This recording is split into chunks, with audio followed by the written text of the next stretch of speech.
Just wanted to talk a little bit about what's going on right now in the S&P futures.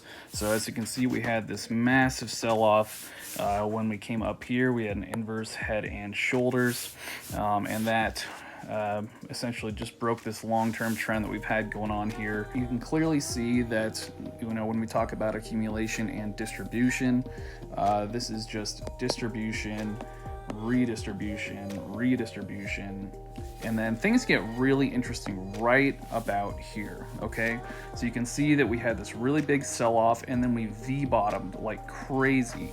Okay, and I'm always, when I'm looking to trade reversals, that's the pattern that I like to see. And we can see we're putting in this very clear triangle formation, and I always proceed with caution on this kind of stuff. It's typically when you have a very neutral market like that, it's the long-term trend that usually takes control.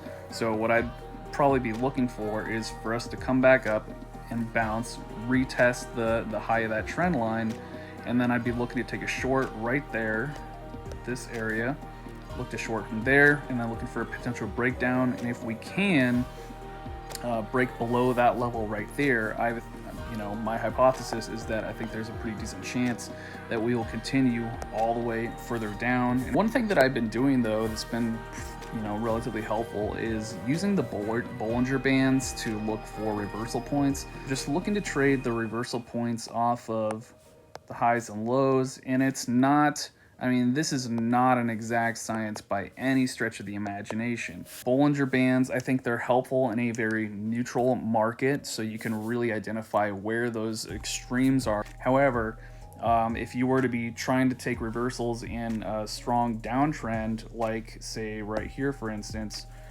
you're just going to get totally burned again and again and again. So you really only want to be using a strategy like that in a very neutral, choppy market. I don't have a bias. I'm not looking to I'm not looking at fundamentals or anything like that. I'm simply just trading around the market structure and price action and that kind of stuff.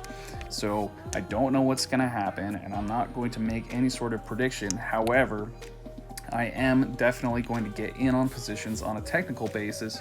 Like I said, looking to take this short right about there, see if we can get any weight down to the downside. If not, I am looking for the market to come up and find support, find buyers here, and then spike up hard, and then we can come back up and start looking at retesting the all-time high potentially.